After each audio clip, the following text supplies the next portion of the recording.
Урматтуу сот Кария. Мен жогоруда айтып кеткен кесиптештеримдин Садыр Нуркожоевич боюнча талаптарын колдоп, өзгөчө тергөө органы тарабынан жабырлануучу деп табылган Каптагаевдин көрсөтмөсүнө толугу менен кошулуп, кыскача төмөндөгүлөргө токтолуп кетким келет. Ооба, кесиптештер тарабынан Садыр Нуркожоевичке карата тергөө аракеттеринен баштап, соттук териштирүү убагындагы мыйзамсыз аракеттер тууралуу фактыларды ийне жибине чейин тизмектеп айтып беришти. Бул деген адилеттүүлүк үчүн жан ачыгандагы айтылган жалындуу сөздөр эмеспи? Расмий тилде айтылат эмеспи? Крик души деп. Ошол крик души болду да кечеден бери айтып берип атышат. Эми кыргыз элинин майтарылбас кыраан жигити Жапаров Садыр Нуркожоевич мыйзам алдында күнөөсүз болгондуктан бүтүндөй кыргыз элинин жана ата журттун алдында жүзү жарык экендигин баса айткым келет. Тергөө органдары, анын ичинде укук коргоо органдарынын ыкчам кызматкерлери далилсиз айыптарды угушуп, ал эми биринчи жана экинчи инстанциядагы соттор тарабынан болсо мыйзамга туура келбеген негизсиз айыптоо өкүмү кабыл алынган. 1 май райондук жана Бишкек шаардык сотторунун 2 август 2017 жыл, 15 сентябрь 2017 жылдардагы өкүмдөрүнө караганда Жапаровдун угузулган айыбы боюнча күнөөсү күбөлөр Жумабаев, Калчаев жана башкалардын көрсөтмөлөрү менен далилденет деп көрсөтүлөт. Бирок соттор тарабынан тергөө учурунда жогоруда аталган күбөлөрдүн кандай жагдайларда Жапаровго каршы көрсөтмөлөрдүн алынгандыгына, укук коргоо кызматкерлери тарабынан аларга күч колдонулгандыгына, алардын баштапкы Жапар Садыровдун кылмыш эч кандай тиешеси жок деген көрсөтмөлөрүнө юридикалык жактан баа берилбестен чечим кабыл алынгандыгы бир эле адамды эмес көпчүлүк элди өкүндүрөт. Акыркы убактарда Кыргыз Республикасынын көптөгөн массалык маалымат каражаттары аркылуу өзгөчө интернет беттеринде соттор тарабынан жогорудагы күбөлөр Жумабаев, Калчаев жана башкалар ачыктан ачык расмий түрдө аларга күч колдонулуп, ар кандай айла амалдар менен Жапаровго каршы жалган көрсөтмөлөр берилгендигин жарыя кылышты. Бул кабар өзүңүздөргө белгилүү кыргыз мамлекетибиздин ичинде эле эмес, чет мамлекеттеги элдерге, боордошторубузга дагы тарады.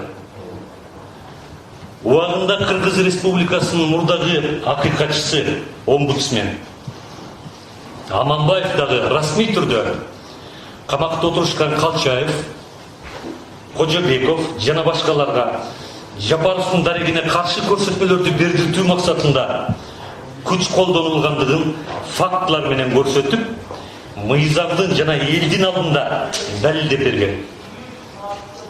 Бирок ошол убактагы прокурорлор тийиштүү чараларды көрүүнүн ордуна кулактарын жаап, көз жумдууга барышкандыгы жумурай журтка белгилүү болгон. Албетте таба эмес, тоо дешибиз керек экен. Азыркы убакталар тырмайын десе чачы жок, таз кейпин кийип отурушат. Бишкек шаардык соту 15 сентябрь 2017 жылдагы өкүмүндө Калчаев, Мажиков, Жумабаев жана башка күбөлөрдүн Жапаровдун кылмыш ишке тиешеси жок деген көрсөтмөлөрүнө карата жогоруда көрсөтүлгөн күбөлөр бир нече жылдар бою жаза өтөө мекемелеринде криминалдык чөйрөгө аралашкандыктарына байланыштуу соттолуучу Жапаровго көрсөтмөлөрүн өзгөртүп жатышат деп туура эмес баа берүү менен чечим кабыл алынгандыгы көрүнөт. Абсурд. Андай болсо ушул эле күбөлөр Калчаев, Жумабаев жана башкалар сот өкүмдөрүндө көрсөтүлгөндөй мурда айыпкер жана соттолгон адам катары камакта криминалдык чөйрөлөр менен отурушканда Жапаровго каршы жасалма көрсөтмө берилгендигине эмне себептен баа берилген эмес. Мындан сырткары жабырлануучу Каптагаевдин мына бул жакта отурат азыр. Мен Жапаров Садырдын мага карата болгон аракетсиздигинин, урматтуу сот, ушуну да бир жолу кайталап айтайын, аракетсиздигинин натыйжасында жабыр тарткан жокмун. жабырлануучу эмесмин. Эч кандай дооматым жок. Кылмыш ишти кыскартып, актоо өкүмүн чыгардыла. Мен Садыр Жапаровду жоопко тарткыла деп арыз менен кайрылган эмесмин деп 4 жылдан бери зар какшап айтып келе жаткан көрсөтмөлөрүнө эмне үчүн соттор тарабынан баа берилбейт? Мына өкүмдө турат. Бул көз жазымында калып калган, өкүмдө көрсөткөн эмес. Урматтуу сот, кечээ күнү сот процессинде Эмилбек Саламатович өзүнүн мамлекеттик ишмер, саясатчы гана катары эмес, катардагы эле адам катары тажрыйбалуу юристтердей жасалды деген кылмыштуулуктун байланыш себептерин, орусча айтканда юридикалык тилде причинная связь жана кылмыш боюнча далилдердин келтиришин ташка тамга баскандай кыска нуска айтып берди. Тилекке каршы биринчи, экинчи инстанциядагы соттор болбой эле жабырлануучусуң деп таңуулап келе жатышат. Ал эми жабырлануучу Каптагаевка карата кылмыш аракеттерди жасаган адамдар жоопкерчиликке тартылышып, жазасын түзөтүү актарын өтөп жатышат же жазаларын өтөп бүтүп чыгып келгендери да болду. Кыргыз Республикасынын жаза процессуалдык кодексинин 28 беренесинин 1 бөлүгү 4-14 пункттарынын талаптарына ылайык жабырлануучунун арызы келтирилбесе же жабырлануучу жана прокурор ачык айыптоо кылмыш иштеринен бул баягы публичное обвинение баш тартып жана колдошпосо иш өндүрүштөн кыскартууга жата тургандыгы так көрсөтүлөт. Демек азыркы жагдайда мамлекеттик айыптоочу дагы ушу биздин жабырлануучу менен бирдикте ишти кыскартып коюуга толук мүмкүнчүлүктөрү бар. Дагы бир белгилеп айтып кетүүчү жагдай, күбөлөр Аманбаев, Жапаровдардын соттолуучу Садыр Нуркожоевдун пайдасына беришкен көрсөтмөлөрүнө да соттор тарабынан юридикалык жактан баа берилбестен калтырылган. Бул өз өкүмдө ачык көрүнүп турат. Так айтканда Кыргыз Республикасынын жаза процессуалдык кодексинин 319 беренесине ылайык далил катары берилип жаткан жогорудагы жабырлануучу күбөлөрдүн көрсөтмөлөрүнө тийиштүү баа берилип, далил катары табылып, же болбосо четке калышы талап кылынат. Бирок мыйзамдын бул талаптары соттор тарабынан аткарылбастан калтырылган. Урматтуу сот, Жапаров Садыр Нуркожоевичке айыптоо өкүмүн чыгарууда күмөндүү далилдерге таянууга жол берилгендиги көрүнөт. Натыйжада өкүмдө көрсөтүлгөн далилдерге жактоочу эле тараптан эмес, көпчүлүк мына жерде отурган эл тарабынан дагы бирок деген дооматтар коюлууда. Ал эми кыргыздын бирок деген сөзүнүн артында укук коргоо органдарынын мыйзамсыз аракеттерине, соттордун адилетсиз чечимдерине атылган ок болуп жатат деп түшүнсөк ашыкча болбосо керек. Урматтуу сот, ушул убакта элдин сиздерге жогорку сотко болгон үмүтү өтө чоң. Ачык айта турган болсок, адилеттүү актоо өкүм чыгаруу менен сиздер сот бийлигинин элге болгон ишенимин кандайдыр бир деңгээлде арттырууга мүмкүнчүлүгүңүздөр пайда болуп турат. Мына ушул убакытта ошондой мүмкүнчүлүктөр пайда болуп турат. Адилеттүү өкүм чыгаруу менен сиздер тарыхта алтын тамга менен жазылып кала тургандай сот реформасына багытталган мыйзамдуу жана акылман бурулуш күн да болуп калат деп айтууга болот.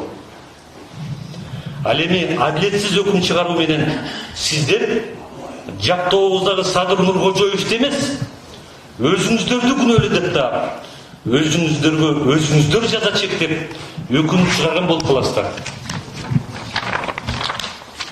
Албетте, бул жар сөздөгү пикирлер сиздерге карата айтылып жаткан эскертүү же болбосо коркутуу эмес, тескерисинче мыйзамдуу чечим кабыл алууга багытталган каалоо тилек деп эсептейм. Урматтуу соттор, сиздерге ушу ачык айткым келет да, адилеттүү өкүм чыгаруудан коркпосоңуздар, коркпогула, жана дагы бир жолу коркпогула. Күнөөсүз адамдарды актагыла, жана дагы бир жолу актагыла. Есть такие крылатые слова. Чтобы быть свободными, мы должны быть рабами законов. Кыргыз тилинде айтканда, жеке бир адамдарга сыймай, эркин болушубуз үчүн биз мыйзамдын кулу болушубуз керек. Урматтуу сот, урматтуу соттук коллеги, мына азыр эшикте да ушунча бир топтогон адамдар отурушат. Ушул күндүн ысыгына карашпай, сиздердин адилеттүү чечимиңиздерди күтүп жатышат. Туура кечээ күнү мына ошол биздин менин коллегаларым, кесиптештерим ачык айтып кетишти, бүт баарын тизмектеп айтып берди. Кандай процессуалдык нарушениялар болгон. Эми Аким Токталиевич дагы азыркы сүйлөгөн адвокат дагы айтып кетти. Көптөгөн процессуалдык кемчиликтер болгон. Көптөгөн күч колдонуулар болду. Көптөгөн күнөөсүз адамдарды, ошонун ичинде бир туугандарын, кошуналарын, кудас сүйөктөрдү чейин камашты. Мен дагы адвокат катары ошол убакта түнкү саат 2ге чейин, 3ке чейин жүргөн күндөрүм болду ошондо. Конечно, муну жөнүндө кечеден бери айтып кетишти, мен аны кайталабай эле коеюн. Урматтуу сот, мен сиздерге толугу менен ишенем. Мына ушул жерде сиздер отурасыздар, сиздер юридикалык деңгээлиңиздер жетиштүү, юридикалык жактан тажрыйбаңыздар да жетиштүү адамдар экениңиздерди билебиз. Ошон үчүн сиздер Садыр Нуркожоевичке актоо өкүм чыгарып берет деп мен толугу менен, терең толугу менен ишенем. Рахмат.